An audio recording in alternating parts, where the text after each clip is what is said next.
pulanglah mereka ke negerinya melalui jalan lain. Sebetulnya kalau disuruh memilih, saya akan memilih mendengarkan dan minta Romo Yosef untuk melanjutkan renungannya. Tetapi nanti saya dianggap curang. Oleh karena itu, saya tidak hanya ingin menjelaskan atau mendalami ayat itu, tetapi ingin menempatkan kalimat itu di dalam suatu keseluruhan yang lebih luas. Yang diambil adalah kutipan dari Injil Matius bab 2 ayat 12. Bab 2 ayat 12 itu terdapat di dalam suatu kerangka yang lebih luas, yaitu Injil Matius bab 1 dan bab 2. Kisah masa kanak-kanak Yesus. Itu sebutan yang umum untuk kelahiran Yesus dan peristiwa-peristiwa di sekitarnya. Kita semua tahu kisah kelahiran Yesus diceritakan hanya oleh 2 penginjil. Kita punya 4 penginjil, tetapi yang menceritakan kelahiran Yesus dan peristiwa-peristiwa yang di sekitarnya itu hanya Injil Matius dan Injil Lukas. Matius bab 1 ayat 1 sampai 2 dan Injil Lukas bab 1 sampai bab 2 yang biasa disebut kisah masa kanak-kanak Yesus. Judulnya bisa sama, yang digambarkan adalah peristiwa-peristiwa yang kurang lebih sama mengenai Yesus. Tetapi kalau kita membandingkan kedua Injil itu, Matius bab 1 dan bab 2, Lukas bab 1 dan bab 2, itu ternyata sangat berbeda. Disilahkan mengingat, kalau yang ikut api karunia Tuhan, ingat pertemuan-pertemuan pada awal 2020 mengenai kebenaran kitab suci. Jadi bukan kebenaran historis, kita tidak tahu, tetapi kebenaran iman. Itulah sebabnya sering menjadi masalah saudara-saudari kita yang tidak pernah belajar kitab suci, nanti kalau ngomong tentang kitab suci ngawur, karena tidak tahu prinsip-prinsip penafsiran kitab suci.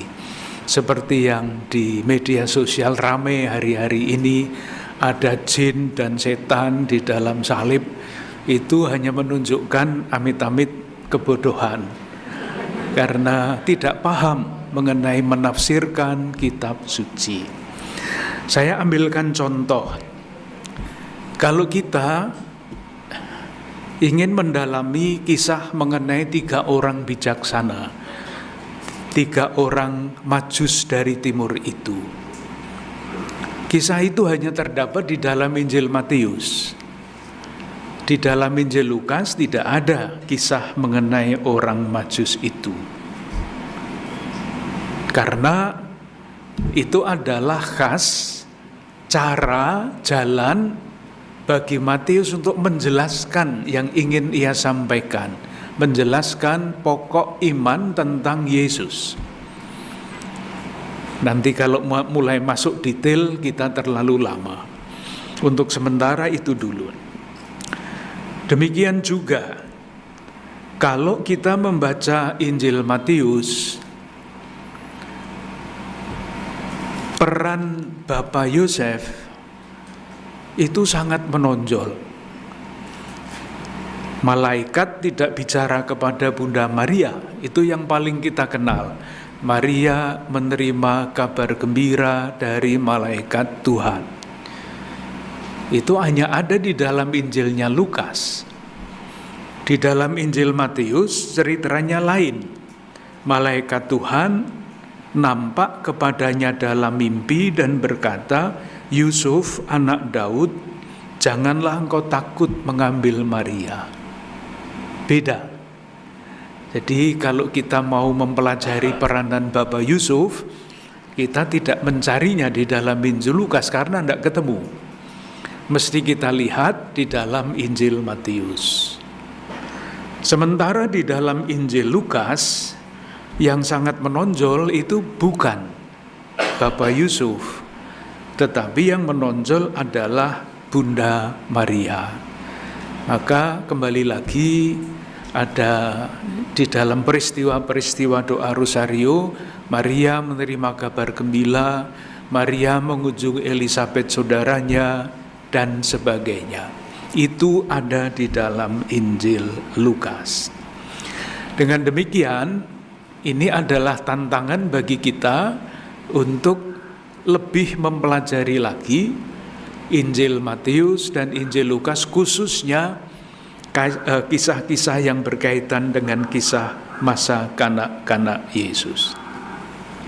Oleh karena itu, idealnya masing-masing kisah kelahiran Yesus itu mesti dipelajari sekurang-kurangnya di dalam kedua Injil itu. Pesannya berbeda-beda. Saya ambil contoh yang paling gampang. Kalau kita melihat silsilah Yesus, silsilah Yesus yang diceritakan di dalam Matius itu berbeda dibandingkan dengan silsilah Yesus yang kita temukan di dalam Injil Lukas. Kita ambil contoh ya, Matius bab 1 ayat 1. Ini Injil Matius. Inilah silsilah Yesus Kristus, anak Daud, anak Abraham. Jadi puncaknya adalah Abraham. Sementara kalau kita membaca Injil Lukas, Lukas bab 3 ayat 38, itu puncaknya lain. Bab 3 ayat 38. Saya baca mulai ayat 37. Anak Metusalah, anak Henoh, anak Yared, anak Mahalalil, anak Kenan, anak Enos, anak Set, anak Adam. Jadi silsilahnya lebih jauh. Kalau Matius hanya sampai Abraham, kalau Lukas sampai Adam. Maka pertanyaan iman adalah apa maksud Matius? Berhenti, silsilah Yesus itu berhenti pada Abraham, sementara di dalam Injil Lukas lanjut sampai Adam. Itu pertanyaan iman, bukan pertanyaan sejarah. Nah, jawabannya ya menurut keyakinan kita masing-masing. Maksud saya, untuk menjawab pertanyaan itu kita mesti tahu sedikit mengenai latar belakang Injil Matius misalnya. Misalnya ya, Injil Matius itu terutama dulu, bukan sekarang, dulu ditujukan kepada untuk orang-orang Yahudi. Nah, Abraham itu adalah nenek moyang Israel. Oleh karena itu, Matius ingin menunjukkan dengan silsilah ini saja bahwa Yesus itu garisnya mulai dari Abraham yang adalah nenek moyang bangsa Israel. Terbatas Israel. Sementara Lukas itu mempunyai pandangan yang sangat luas. Istilah yang biasa dipakai mempunyai pandangan universal mengenai keselamatan.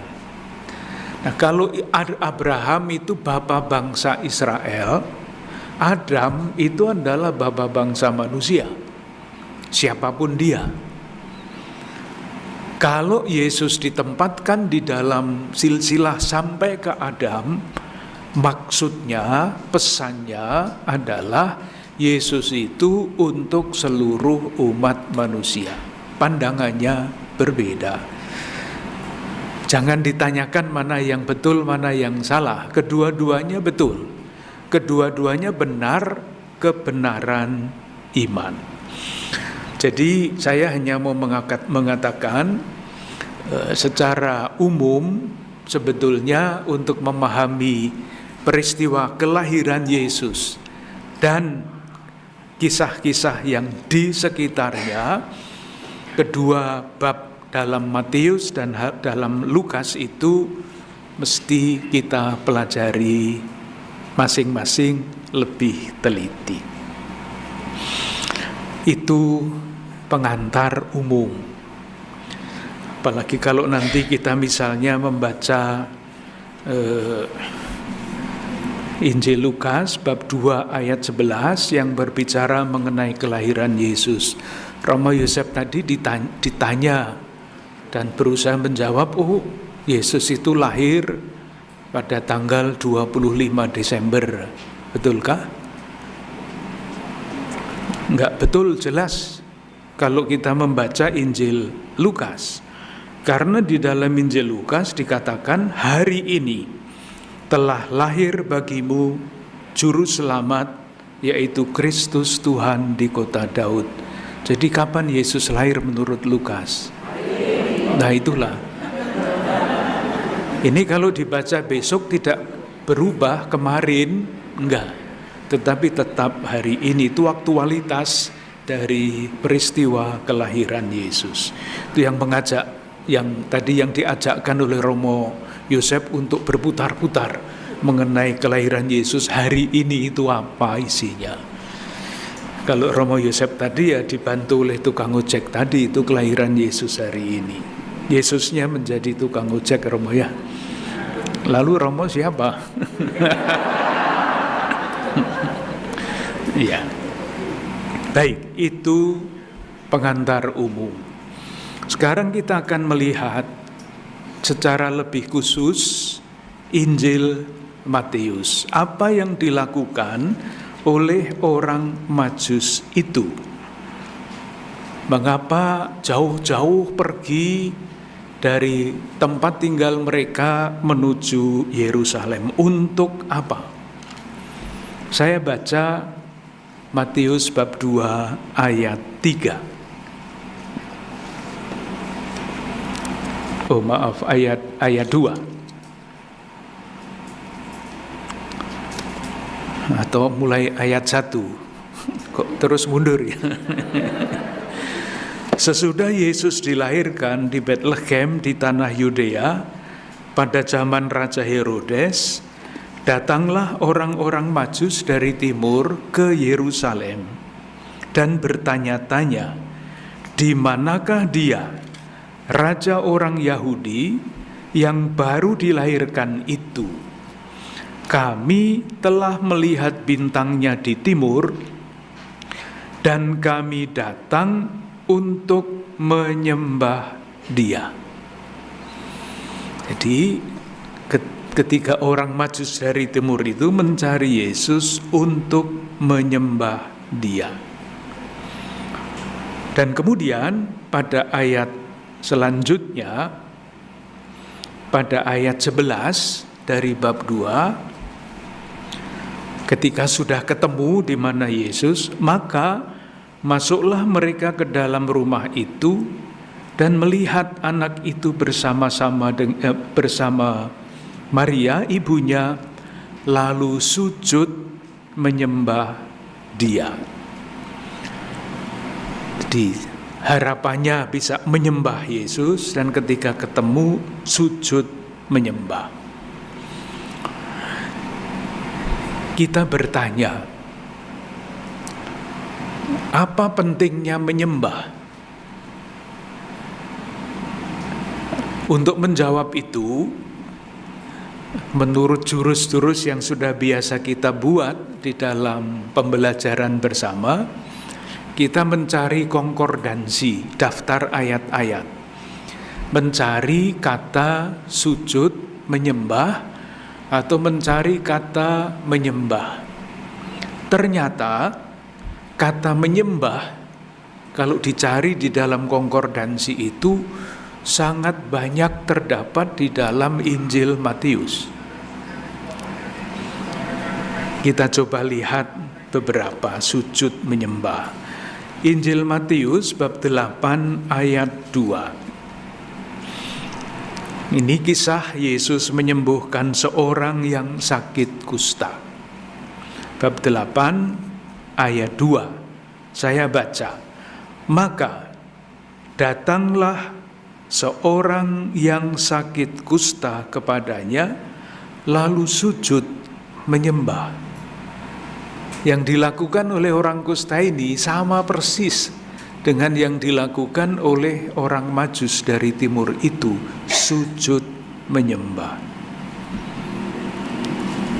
Tentu nanti harus kita simpulkan apa maksudnya itu. Bab 9 ayat 18. Judulnya anak kepala rumah ibadat perempuan yang sakit pendarahan. Bab 9 ayat 18.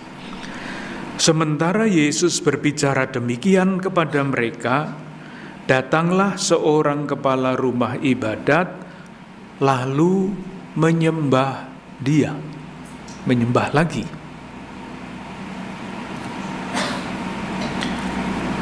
Loncat ke belakang, bab 28 ayat 9. Bab 28 ayat 9. Berkisah mengenai kebangkitan Yesus dan penampakan Yesus yang bangkit.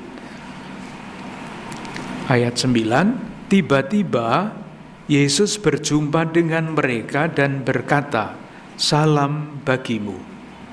Mereka mendekatinya dan memeluk kakinya serta menyembahnya. Di seolah-olah menyembah bukan hanya kata tetapi sikap batin menyembah itu ingin ditampilkan, ditonjolkan di dalam tokoh-tokoh itu. Nanti tentu kesimpulannya dengan kata-kata yang diulang-ulang itu, kita pun sebagai murid-murid Yesus yang selalu mencari Yesus, mestinya menyembah. Tentu apa maksudnya nanti bisa digali. Satu hal yang menarik, yang lain-lain tadi juga menarik, tapi ini nanti kita pakai sebagai batu loncatan untuk mendalami. Bab 28, penampakan Yesus kepada ke-11 murid. 11 murid ya, ini lingkaran pertama Yesus, atau sekurang-kurangnya lingkaran kedua. Karena lingkaran pertamanya itu Petrus, Yakobus, Yohanes. Itu 3 murid yang paling dekat. Kalau kemana-mana yang diajak itu. Lingkaran kedua adalah ke-12 rasul. Ini ke-11 rasul yang satu sudah hilang. Tetapi tetap saja ini lingkaran yang paling dekat dengan Yesus. Ayat 17. Nah, ini yang akan menjadi titik tolak untuk berbicara lebih lanjut. Ketika melihat dia, mereka menyembahnya. Sama dengan yang lain-lain tadi. Tetapi beberapa orang ragu-ragu. Jadi yang pertama tadi semuanya sujud menyembah. Yang ini, yang 11 murid itu, sebagian menyembah, sebagian ragu-ragu. Padahal mereka ini adalah lingkaran yang paling dekat dengan Yesus. Kok ragu-ragu? Maka pertanyaan kita adalah, kenapa Matius menjelaskan atau menceritakan bahwa sebagian murid itu ragu-ragu? Ternyata kalau kita membaca Injil Matius lebih teliti, yang ragu-ragu itu bukan hanya ke-11 murid, sebagian dari 11 murid itu. Ada beberapa peristiwa yang menceritakan bahwa bahkan Petrus itu ragu-ragu. Kita lihat kembali lagi ya, jadi kita mencari kata-kata tertentu yang sering dipakai itu artinya penting. Dan mencoba melihat kenapa ada lawan katanya, yang lain menyembah, yang lain lagi ragu-ragu. Bab 8 ayat 26. Itu kisah angin ribut diredakan. Saya baca ayat 25, bab 8 ayat 25. Maka datanglah murid-muridnya membangunkan dia, katanya, Tuhan, tolonglah kita binasa. Ada badai, murid-murid bingung, Yesus seolah-olah tidak peduli.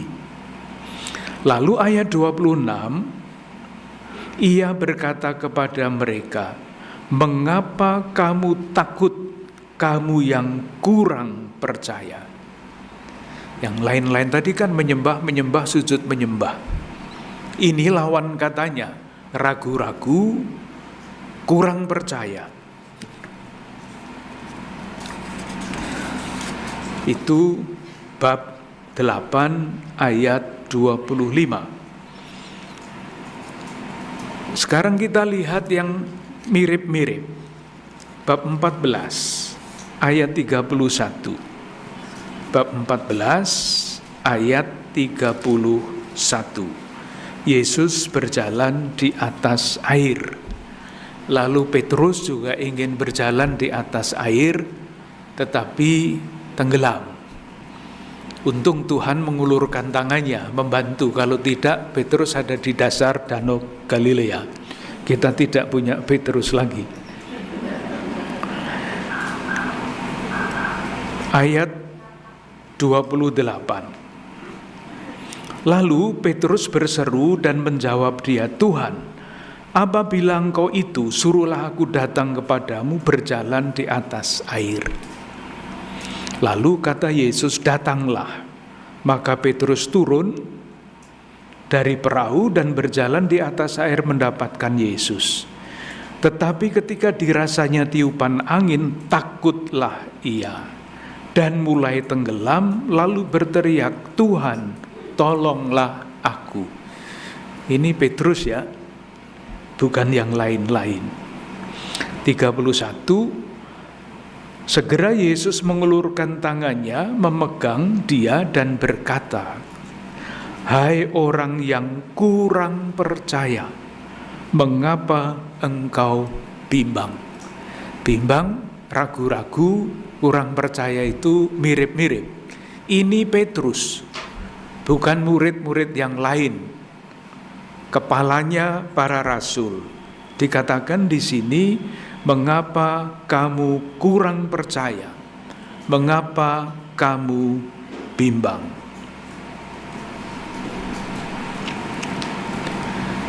Satu lagi. Bab 16 ayat 8. Bab 16 ayat 8. Tentang ragi orang Farisi. Saya baca ayat 8 saja. Dan ketika Yesus mengetahui apa yang mereka perbincangkan, Ia berkata, mengapa kamu memperbincangkan soal tidak ada roti, hai orang-orang yang kurang percaya? Jadi kita menemukan data di dalam Injil Matius berdasarkan kisah orang Majus dari timur tadi. Orang Majus dari timur datang untuk menyembah. Ketika ketemu dengan Yesus, mereka sujud menyembah. Dan ternyata yang menyembah dan sujud menyembah itu banyak, bukan hanya orang Majus dari timur. Sementara ketika Yesus menampakkan diri kepada ke-11 murid sesudah kebangkitannya, sebagian menyembah, sebagian ragu-ragu. Maka kita cari yang ragu-ragu itu siapa, yang bimbang itu siapa, yang kurang percaya itu siapa.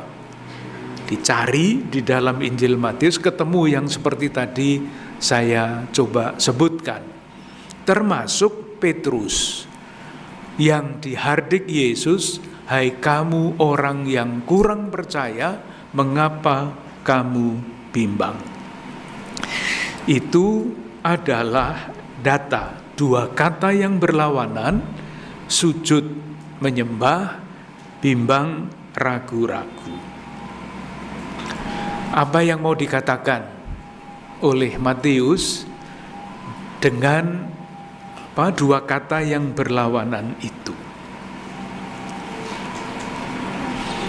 Keragu-raguan para murid termasuk Petrus itu mencapai puncaknya ketika Yesus ditangkap menurut Matius. Kalau menurut Lukas tidak, lain lagi nanti. Ketika Yesus ditangkap, sikap bimbang, sikap ragu-ragu, sikap kurang percaya itu mencapai puncaknya. Karena ketika Yesus ditangkap, murid-murid itu semua melarikan diri. Semua. Itu puncak dari kurang percaya, puncak dari keragu-raguan. Nanti kalau kita membaca Injil Lukas, tidak ada cerita murid melarikan diri. Jadi kalau nanti kita khotbah, misalnya yang dibaca adalah Injil Lukas, jangan omong Yesus ditangkap murid-murid melarikan diri, salah. Karena Lukas tidak pernah cerita kayak begitu itu. Gambar mengenai murid di dalam Injil Lukas itu beda. Tetapi bab 26 Injil Matius ayat 58, silahkan merasa-rasakan kalimat ini. Matius bab 26 ayat 58. Saya baca mulai ayat 57. Sesudah mereka menangkap Yesus, mereka membawanya menghadap Kayafas imam besar. Di situ telah berkumpul ahli-ahli Taurat dan tua-tua. Nah sekarang, dan Petrus mengikuti dia dari jauh. Silakan merasakan kalimat ini. Petrus mengikuti dia dari jauh. Jadi kalau mengikuti itu kan mestinya dari dekat ya. Tetapi Petrus tidak berani mengikuti Yesus dari dekat karena tadi bimbang, kurang percaya. Jadi ada sikap mendua di dalam diri tokoh yang mau ditampilkan oleh Matius itu. Dari satu pihak ingin menyembah Yesus, dari lain pihak ragu-ragu, tegangan.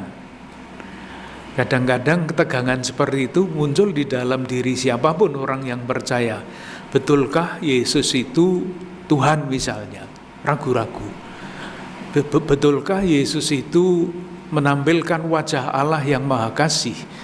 Kalau Yesus itu katanya tergerak hatinya oleh belas kasihan, kenapa tidak tergerak hatinya melakukan hal-hal besar untuk kita-kita yang percaya kepadanya? Ragu-ragu. Jadi ada tegangan di dalam diri setiap orang yang tampil di dalam tokoh-tokoh yang ditampilkan oleh Matius itu. Sementara orang Majus dari timur itu adalah tokoh yang tidak menyimpan sikap ragu-ragu itu.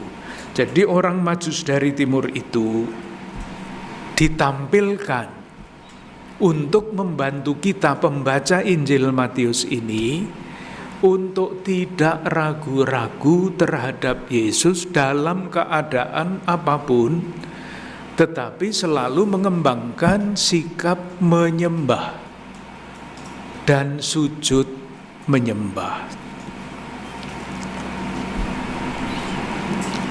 Moga-moga yang ingin saya sampaikan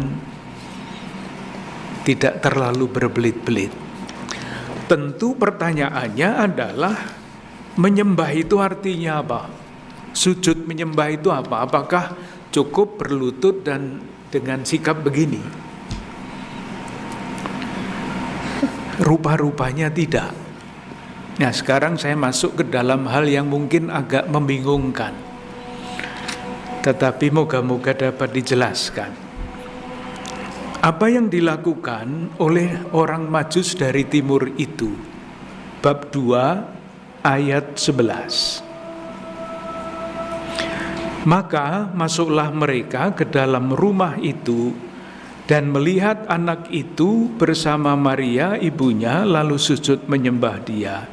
Mereka pun membuka tempat harta bendanya dan mempersembahkan persembahan kepadanya. Mempersembahkan persembahan kepadanya. Jadi masalah persembahan. Adakah pesan dalam Injil Matius mengenai persembahan? Moga-moga loncatannya tidak terlalu jauh ya. Ketiga orang Majus itu membawa persembahan dan mempersembahkan persembahan itu kepada kanak-kanak Yesus. Kita bertanya, adakah pesan di dalam Injil Matius, menurut Matius, menurut Injil yang lain lagi nanti, yang berbicara mengenai persembahan? Kita cari lagi konkordansi, kata-kata di dalam buku itu, sembah, persembahan, pasti ketemu. Salah satu yang ketemu adalah bab 9 ayat 13. Bab 9 ayat 13. Jadi ini mengenai Matius pemungut cukai mengikuti Yesus. Ayat 13, jadi pergilah dan pelajarilah firman ini. Yang ku kehendaki ialah belas kasihan dan bukan persembahan.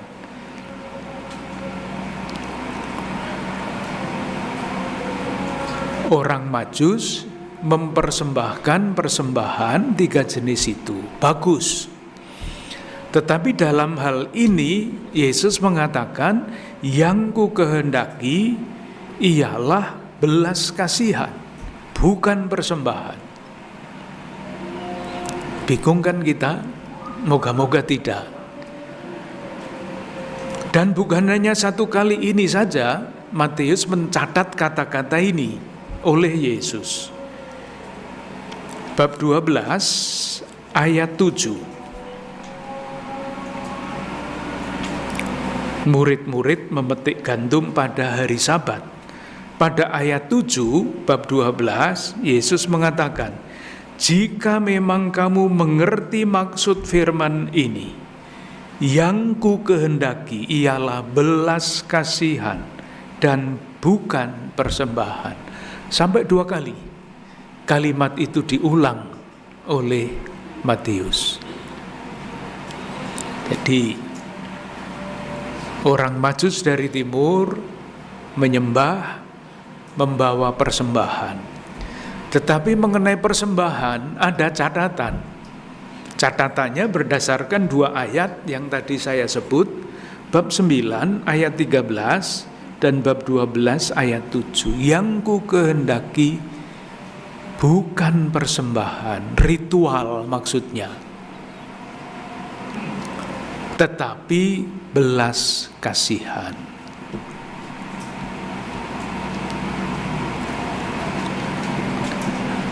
Kelanjutannya, belas kasihan yang dimaksudkan itu yang seperti apa?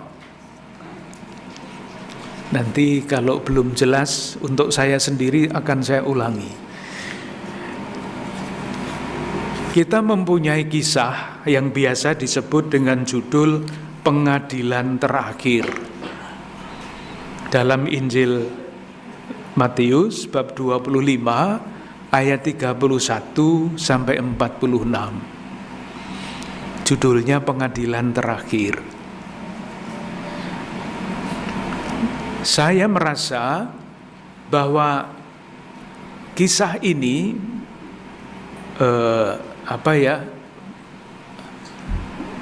drama, katakanlah penghakiman terakhir ini bisa menjelaskan apa yang dimaksud oleh Yesus dengan kata-kata yang ku kehendaki adalah belas kasihan, bukan persembahan.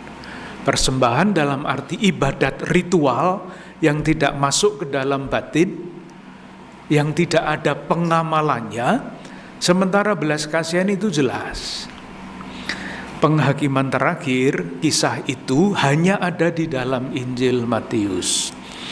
Kita semua hafal ya ceritanya. Saya baca ayat-ayat awal. Apabila anak manusia datang dalam kemuliaannya dan semua malaikat bersama-sama dengan dia, maka ia akan bersemayam di atas tahta kemuliaannya. Lalu semua bangsa akan dikumpulkan di hadapannya, dan ia akan memisahkan mereka seorang daripada pada seorang, sama seperti gembala memisahkan domba dari kambing. Lalu ayat 34, dan raja itu akan berkata kepada mereka yang di sebelah kanannya, mari, hai kamu yang diberkati oleh Bapakku, terimalah kerajaan yang telah disediakan bagimu sejak dunia dijadikan. Nah, sekarang yang namanya belas kasihan itu ayat 35. Sebab ketika aku lapar, kamu memberi aku makan. Ketika aku haus, kamu memberi aku minum. Ketika aku seorang asing, kamu memberi aku tumpangan, dan seterusnya. Itulah belas kasihan. Yang ku kehendaki belas kasihan, bukan persembahan. Belas kasihan itu apa? Ya seperti ini. Jadi ini bukan masalah besok zaman akhir. Ini untuk kita semua. Belas kasihan itu ya seperti itu. Orang yang biasa sujud menyembah Tuhan, dengan sendirinya tidak hanya akan membawa persembahan, tetapi juga akan menunjukkan belas kasihan. Oleh karena itu, ayat 37, maka orang-orang benar itu akan menjawab dia kiranya, katanya, Tuhan, bila manakah kamu melihat engkau lapar dan kami memberi engkau makan, atau haus dan kami memberi engkau minum? Lalu dijawab oleh raja, ayat 40, dan raja itu akan menjawab mereka, aku berkata kepadamu, sesungguhnya segala sesuatu yang kamu lakukan untuk salah seorang dari saudaraku yang paling hina ini, kamu telah melakukannya untuk aku. Itulah yang namanya sembah sujud. Melakukan tindakan belas kasih kepada saudari-saudara kita yang katakanlah kurang beruntung. Itulah tindakan belas kasih. Melakukan semuanya, melakukan segala sesuatu yang kamu lakukan untuk salah seorang dari saudaraku yang paling hina ini, kamu melakukannya untuk aku. Jadi bersembah sujud kepada Tuhan itu artinya melakukan belas kasih, seperti yang ada di dalam perumpamaan ini. Sementara yang lain, orang-orang yang benar ini langsung melihat, karena sikap tanda petik sembah sujudnya itu, di dalam diri saudara-saudara kita yang kurang berinting ini wajah Yesus. spontan dari dalam hati. Sementara orang yang ragu-ragu melihat orang lain, khususnya yang kurang beruntung, itu nggak pernah melihat Yesus. Karena ragu-ragu terus, bimbang terus, kurang percaya terus. Dikatakan mengenai mereka ayat 41.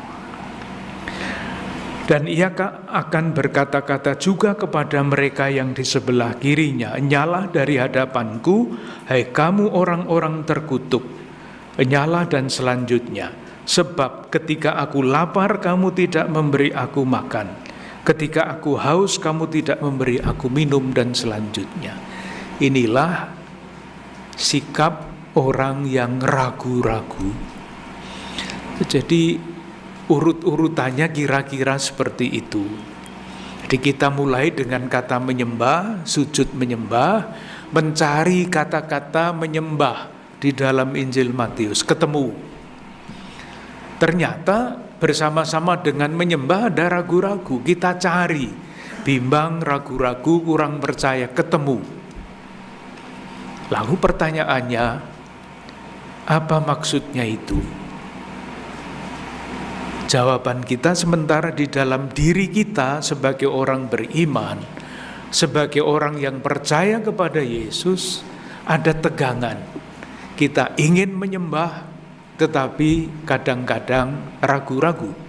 Kita ingin percaya total, tetapi kadang-kadang kurang total juga. Lalu karena kita kurang percaya, atau kita sungguh-sungguh percaya, ya wujud dari kepercayaan kita adalah melakukan belas kasih. Sementara ketika kita ragu-ragu, kita tidak melihat Yesus di dalam wajah saudari-saudara kita.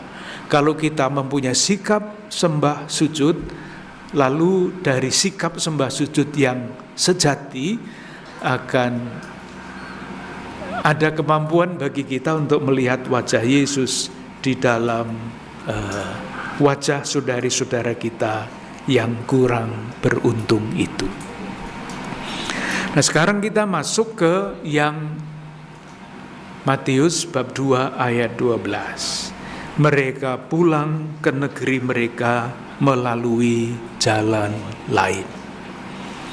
Tadi Romo Yosef sudah menjelaskan, saya melanjutkan dengan 1-2 contoh yang moga-moga dapat menjelaskan.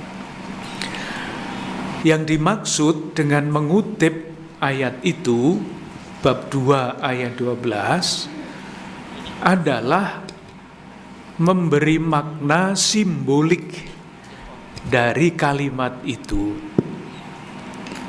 Kalau kita mengikuti kisahnya, mereka itu mencari jalan lain, karena kalau kembali lewat jalan yang lama, tadi sudah disebut, pasti akan diapa-apakan oleh Herodes.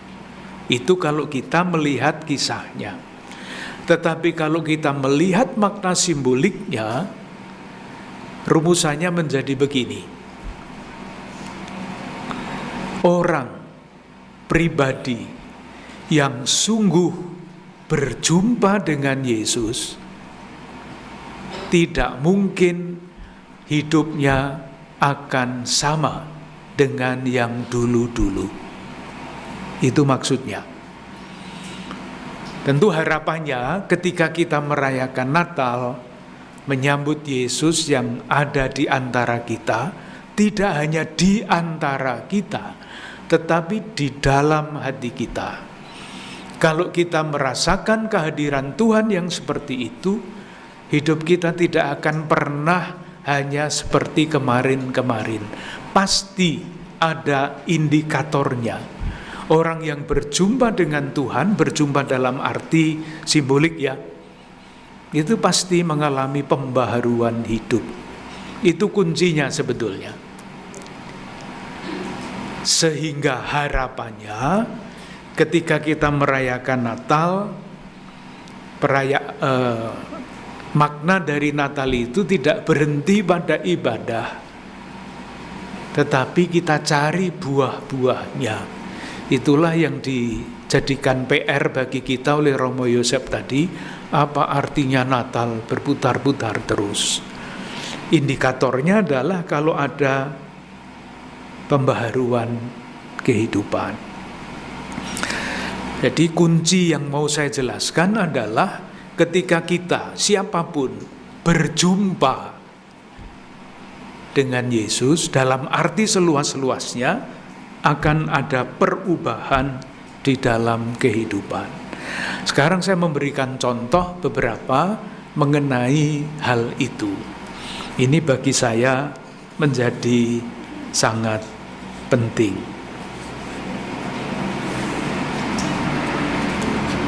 Saya mengambil contoh satu dari kitab suci. Nanti kalau kitab sucinya terlalu tinggi untuk kita, lalu kita cari dalam kehidupan yang biasa. Rasul Paulus pasti kita kenal. Kapan dia berjumpa dengan Tuhan yang bangkit?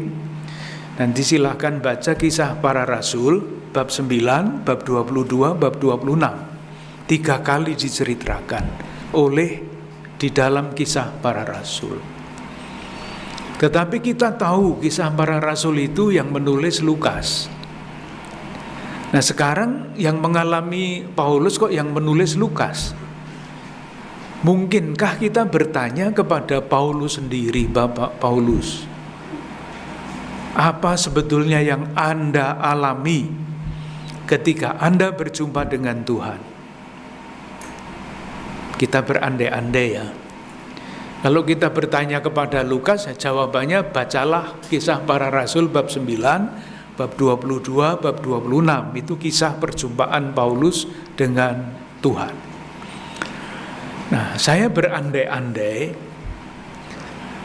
Paulus akan menjawab begini.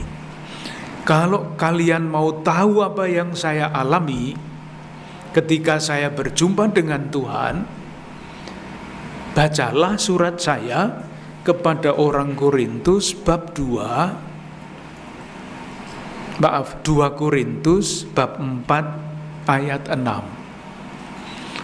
Kira-kira jawabannya Paulus begitu. Kalau mau tahu persis nanti kalau kita ketemu dengan Paulus, tanya apakah betul itu gitu. Sementara kita mengira-ira. Kalimatnya berbunyi begini.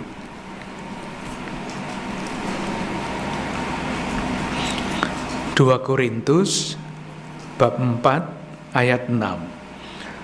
Sebab Allah yang telah berfirman, dari dalam gelap akan terbit terang, Ia juga yang membuat terangnya bercahaya di dalam hati kita, supaya kita beroleh terang dari pengetahuan tentang kemuliaan Allah yang nampak pada wajah Kristus. Kenapa kita bisa mengatakan bahwa inilah pengakuan pribadi Paulus mengenai perjumpaannya dengan Yesus?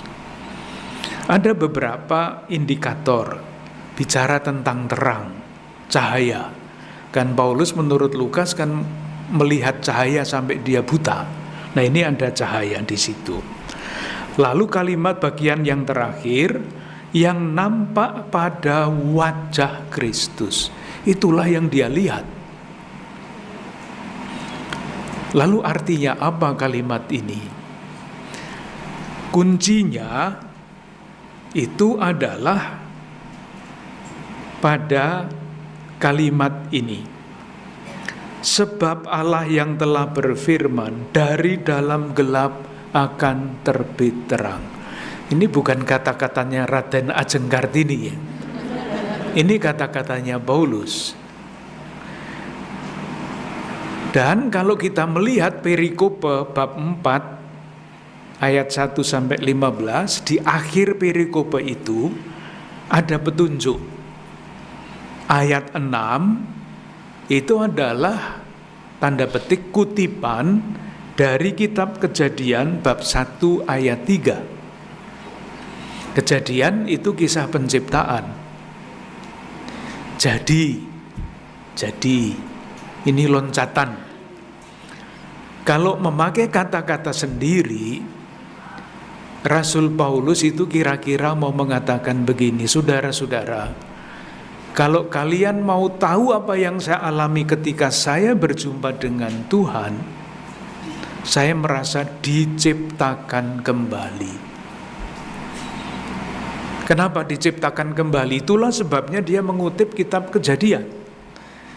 Karena kitab Kejadian itu adalah kisah penciptaan.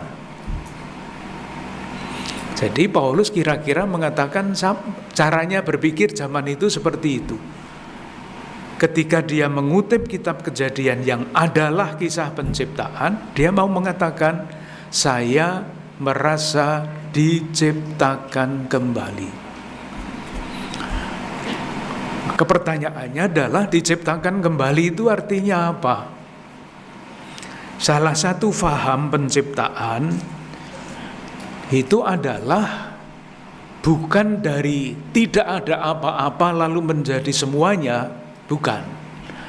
Salah satu pengertian tentang penciptaan adalah dari alam bancuh. Itu hanya ada di kamus kata itu. Kacau balau. Dalam bahasa asing mungkin lebih jelas, chaos. Kacau balau. Menjadi kosmos. Dari alam yang kacau balau tidak teratur sehingga tidak bisa didiami oleh apapun, oleh siapapun, penciptaan itu mengubah chaos, kegelapan menjadi kosmos, menjadi jagat raya. Itu jagat besar. Jagatnya Paulus itu jagat kecil. Hidup Paulus itu kira-kira ya seperti itu. Saya baca jagat kecilnya Paulus yang chaos, yang kacau balau itu seperti apa. Saya kutip surat yang pertama kepada Timotius ayat 12 dan 13. Aku bersyukur kepada Dia yang menguatkan aku, yaitu Kristus Yesus Tuhan kita, karena Ia menganggap aku setia dan mempercayakan pelayanan ini kepadaku. Nah sekarang jagat kecil Paulus yang kacau balau, gelap itu seperti apa? Aku yang tadinya seorang penghujat dan seorang penganiaya dan seorang ganas. Coba silakan membayangkan pribadi yang jagat kecilnya itu seperti itu kayak apa? Ganas, penghujat, penganiaya. Semangatnya besar sekali, tetapi yang menggerakkan semangat itu adalah kebencian, kemarahan. Nah, silahkan membayangkan kalau orang punya semangat besar, kemampuan hebat, tetapi hidupnya didorong oleh semangat seperti itu. Jadinya apa? Itulah Paulus sebelum berjumpa dengan Tuhan. Nah, sesudah itu lalu dikatakan, tetapi aku telah dikasihinya. Karena semuanya itu telah kulakukan tanpa pengetahuan, yaitu di luar iman. Malah kasih karunia Tuhan, jadi ada kasih karunia. Jadi ada dua seri kata-kata. Yang satu penganiaya, penghujat, ganas. Itulah Paulus sebelum diciptakan kembali, yang chaotic, yang kacau balau, menjadi Paulus yang hidupnya semangatnya tetap, tetapi yang menggerakkan lain, bukan keganasan, tetapi kasih karunia Tuhan. Itu perjumpaan dengan Tuhan. Tetapi itu kan tokoh besar yang namanya Paulus. Memang tokoh besar, tetapi sebetulnya itu adalah pola. Ketika kita sungguh-sungguh berjumpa dengan Tuhan, mau tidak mau, atau indikator yang menunjukkan bahwa perjumpaan itu otentik, bukan buat-buatan, adalah pembaharuan hidup itu. Contoh berikutnya, Paulus kan berjumpa dengan Tuhan. Kita jangan berjumpa dengan Tuhan dulu. Tetapi pengalaman perjumpaan dengan Tuhan itu dapat kita alami di dalam perjumpaan-perjumpaan kita sehari-hari. Artinya, untuk mengalami perjumpaan dengan Tuhan, itu bisa melalui perjumpaan di antara kita. Saya memberikan contoh. Nanti contohnya semakin lama semakin sederhana. Moga-moga menjadi jelas. Di dalam gereja kita, Katolik, itu ada seorang kudus. Namanya Santa Teresia Benedikta dari Salib. Itu orang kudus. Kalau membaca perjalanan hidupnya itu sangat menarik. Maksud saya bisa mengambil contoh ini untuk menunjukkan apa artinya perjumpaan dengan Tuhan itu. Nama aslinya adalah Edith Stein. Seorang Yahudi, lahir dari keluarga Yahudi yang sangat saleh. Sangat cerdas, sangat saleh pada mulanya, tetapi karena kecerdasannya itu, pada usia 15 tahun, Edith Stein ini memutuskan untuk tidak percaya lagi kepada Allah. Padahal dia dididik lahir di dalam keluarga Yahudi yang saleh. Terus begitu, tetapi pribadinya sangat humanis. Terus sebagai orang yang tidak percaya kepada Allah, ketika Perang Dunia Kedua awal, dia menjadi perawat di medan perang.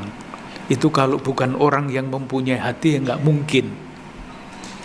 Kemudian dia menjadi dosen filsafat.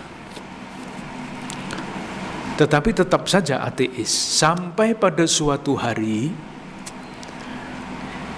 ia melayat seorang sahabatnya yang baru kehilangan suaminya, ditinggal menghadap Tuhan.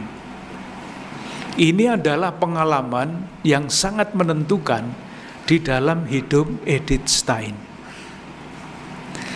Di dalam buku memoarnya, buku tulisannya, kemudian ia menulis begini: ketika saya berjumpa dengan sahabat saya yang kehilangan suaminya, saya melihat ketabahan ilahi. Ini orang yang tidak percaya, ateis. Tetapi ketika berjumpa dengan temannya, sahabatnya yang begitu tabah menghadapi kehilangan, ia melihat ketabahan ilahi. Dan itulah saat yang menentukan bagi dia. Sesudah perjumpaan itu, ia memutuskan untuk dibaptis ke dalam gereja Katolik.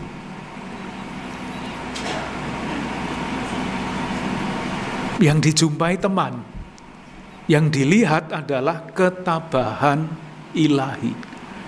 Jadi tidak usah mencari berjumpa dengan Tuhan dulu, tetapi melihat nilai-nilai kemanusiaan yang terpancar di dalam diri sesama kita. Dan sebagai orang Katolik, akhirnya dia memutuskan untuk masuk biara suster-suster Karmel tanpa sepatu. Jadi mereka sekarang pakai sepatu, tetapi ordonya namanya tetap Ordo Karmel tanpa sepatu. Tetapi tetap pakai sepatu itu. Biaranya di Jakarta ada di Samadhi. Dan ketika dia menjadi suster OCD itu sebagai orang Yahudi, Dia dikejar-kejar oleh Nazi. Dia diungsikan ke Belanda, tetapi akhirnya ketemu, ditangkap di Belanda, dimasukkan ke kamp konsentrasi Jerman, dan wafat sebagai martir di sana. Sekarang menjadi orang kudus, namanya Teresa Benedikta dari Salib. Berjumpa dengan Tuhan di dalam diri temannya. Sudah mulai lebih sederhana harapan saya. Paulus itu berjumpa dengan Tuhan sungguh-sungguh. Edith Stein berjumpa dengan Tuhan di dalam perjumpaan dengan temannya. Sekarang yang paling sederhana. Sudah sering saya ceritakan, tapi saya ceritakan lagi karena tidak punya contoh lain. Sekian tahun yang lalu saya berkunjung ke salah satu paroki menjelang Natal. Di paroki itu sedang diadakan ujian calon baptis, katekumen, untuk dibaptis pada hari Natal. Ketika Romo, paroki yang menguji itu datang ke pastoran, dia menceritakan pengalamannya ini. Dia menguji baptis seorang yang sudah senior, seorang bapak usianya 70-an tahun. Bapak itu ditanya oleh Romo tadi, "Bapak, kenapa Bapak ingin dibaptis ke dalam gereja Katolik?" Ini ujian baptis ya. Jadi jawabannya mesti sesuai dengan yang diajarkan. Seandainya dia menjawab, "Romo, saya ingin dibaptis karena saya percaya bahwa Yesus adalah penyelamat manusia." Ya itu pasti lulus. Pasti lulus. Romo itu kaget. Karena apa? Karena Bapak itu menjawab begini, "Romo, saya ingin dibaptis ke dalam gereja Katolik karena saya senang sekali melihat orang Katolik pulang dari gereja." Ada apa enggak itu di katekismus tanya jawab? Tidak ada. Sama sekali tidak rasional jawabannya. Tetapi itu jawaban jujur. Saya ingin dibaptis ke dalam gereja Katolik karena saya senang sekali melihat orang Katolik pulang dari gereja. Bingung kan yang menguji? Belum pernah ada jawaban kayak begitu itu. Lalu dicoba ditanya, "Apa Pak yang membuat Bapak senang?" "Itu loh Romo, kelihatannya rukun-rukun." Kelihatannya rukun-rukun. Ditanya lagi, "Kok Bapak merasa orang Katolik pulang dari gereja rukun-rukun itu apa artinya?" "Itu loh Romo, Bapak, Ibu dengan anak-anak pergi bersama-sama, pulang bersama-sama." Sesederhana itu. Rupa-rupanya Bapak itu berasal dari komunitas agama yang tidak memungkinkan Bapak dan Ibu anak-anak pergi beribadah bersama-sama. Ketika melihat umat Katolik, Bapak, Ibu, anak, kecil, besar, pulang bersama-sama, entah bagaimana Tuhan itu menyelenggarakan kehidupan itu, menyentuh hatinya, menggerakkan batinnya. Lalu mungkin ya saya bayangkan bertanya, kenapa ya orang-orang ini kok bisa kumpul pulang bersama-sama, Bapak, Ibu, anak-anak. Berjalan terus pikirannya, akhirnya dia sampai kepada keputusan itu. Kalau begitu saya juga ingin yang seperti itu. Ini kalau kita pulang dari gereja kan tidak mikir begitu ya. Tetapi orang melihat. Memang ada yang pulang dari gereja sudah bertengkar di tempat parkir, juga ada ya. Tetapi itu kan kekecualian. Iya. Jadi yang namanya berjumpa dengan Tuhan itu bisa bermacam-macam maksudnya. Nah, harapannya tema Natal mereka pulang ke negeri mereka mencari jalan lain. Itu bisa ditafsirkan macam-macam. Jadi misalnya kita ambil contoh seorang yang mempunyai posisi di dalam pemerintahan dan merayakan Natal. Harapannya apa? Harapannya kalau menjalankan politik bukan politik identitas, tetapi politik dalam arti menyejahterakan masyarakat. Itu kan perubahan. Atau kalau di dalam kehidupan yang biasa, seperti Paulus tadi, ganas, penganiaya, penghujat. Ya, sekarang kita tinggal memikirkan apa yang konkret di dalam komunitas kita, di dalam diri kita. Pertanyaannya, apa yang harus kita lakukan supaya pengalaman akan perjumpaan dengan Tuhan di waktu Natal itu sungguh-sungguh menunjukkan pembaharuan kehidupan. Yang terakhir, salah satu indikator yang dapat kita lihat, orang yang sungguh-sungguh berjumpa dengan Tuhan, mengalami pembaharuan hidup, itu seperti orang Majus dari timur. Bab 2 ayat 9 sampai 10.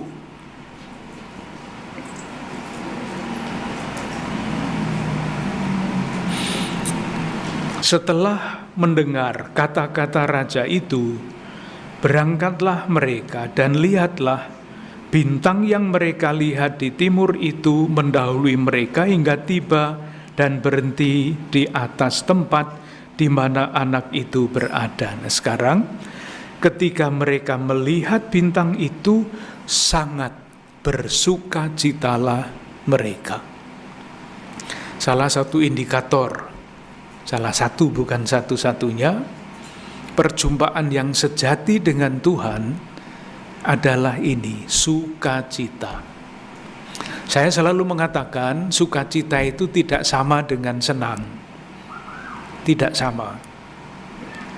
Senang itu alasannya dari luar. Saya senang makan kue lapis misalnya. Tadi ada di kantor sana ada kue lapis. Kalau kue lapisnya habis, senangnya ya habis. Itu senang, alasannya dari luar. Sukacita itu sumbernya dari dalam.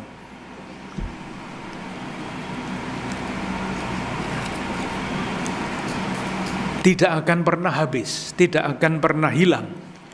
Kalaupun yang kita alami di dalam kehidupan sehari-hari itu tidak membuat kita senang. Jadi senangnya bisa hilang, tetapi yang namanya sukacita itu tidak bisa hilang. Dari mana saya ambil kesimpulan itu? Saya baca saja dari teks kitab suci, dari surat Paulus yang kedua kepada umat Korintus, para jemaat di Korintus, bab 7 ayat 4. Ada dua kata yang berlawanan di situ. Aku sangat berterus terang terhadap kamu, tetapi aku juga sangat memegahkan kamu. Nah sekarang, dalam segala penderitaan kami, dalam segala penderitaan kami, aku sangat terhibur dan sukacitaku berlimpah-limpah. Kok bisa? Namanya penderitaan itu ya susah. Tetapi kenapa Paulus berani mengatakan dan bisa mengatakan, dalam segala penderitaan kami, aku sangat terhibur dan sukacitaku melimpah-limpah. Itulah buah dari sujud menyembah, buah dari belas kasih, buah dari perbuatan-perbuatan baik yang ada di dalam batin karya Allah sendiri yang menjadi sumber sukacita yang tidak akan pernah hilang. Sementara yang bukan orang Majus dari timur, lawannya Herodes, mendengar pemberitaan tentang lahirnya Juru Selamat, ayat 3 bab 2. Ketika Raja Herodes mendengar hal itu, terkejutlah ia beserta seluruh Yerusalem. Terkejut. Bukan terkejut hanya kaget, tetapi merasa ada saingannya itu nanti. Kok seorang raja lahir mau disembah oleh 3 orang Majus dari timur, ini membahayakan kedudukan saya. Herodes terkejut, orang Majus dari timur bersuka cita. Jadi kesimpulannya apa? Silahkan menanggapi PR dari Romo Yosef tadi. Apa artinya Natal yang membuat kepala beliau berputar-putar sampai sekarang? Moga-moga tidak usah kepala berputar-putar ya.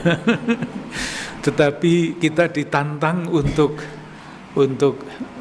mencari indikator dalam hidup kita, seperti halnya orang Majus dari timur itu bersuka cita dan mencari jalan lain.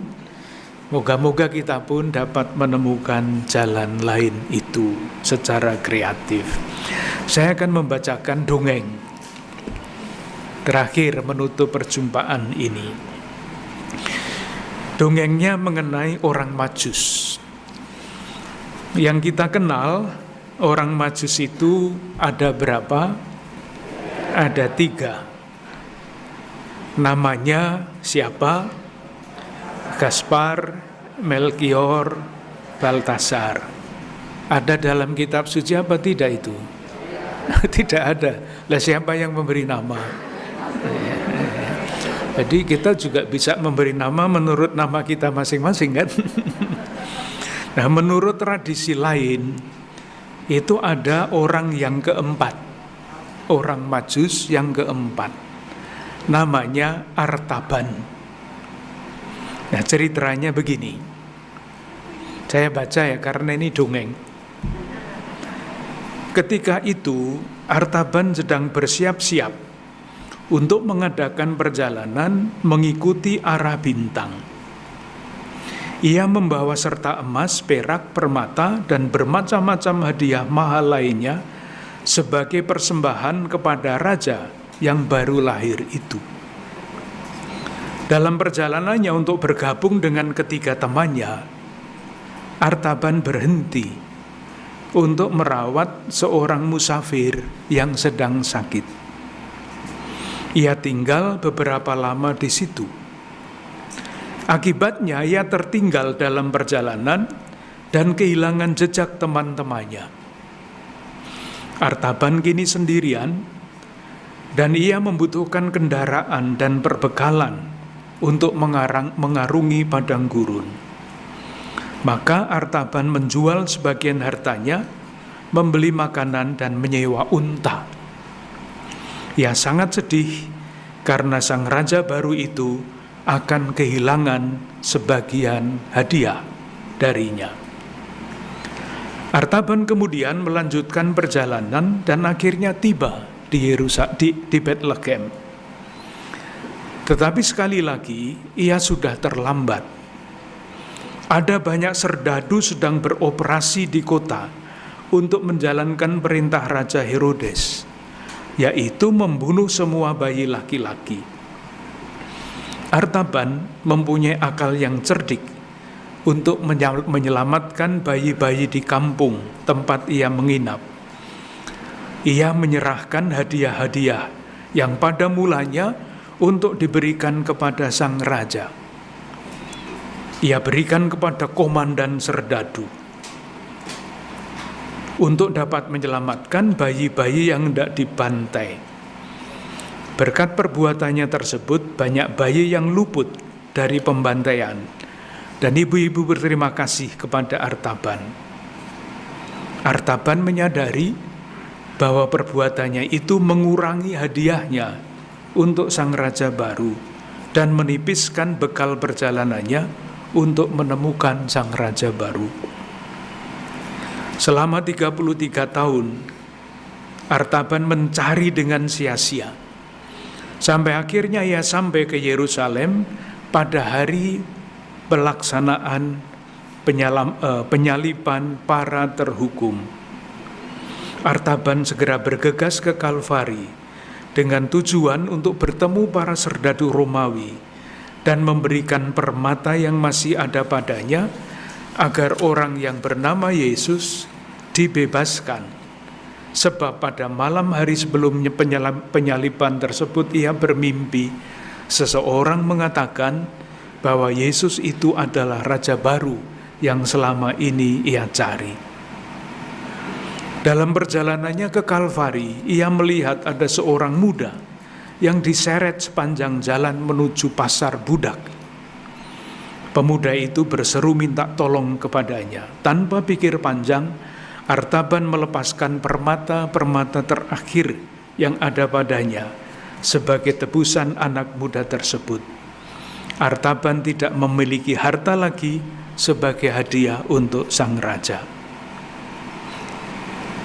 Ketika sampai di Kalvari, hancur luluh hati Artaban karena menyadari bahwa dirinya tidak dapat berbuat apa-apa untuk menolong Yesus. Suatu keajaiban terjadi. Yesus memandang Artaban dan berkata kepadanya, "Jangan kecewa, Artaban.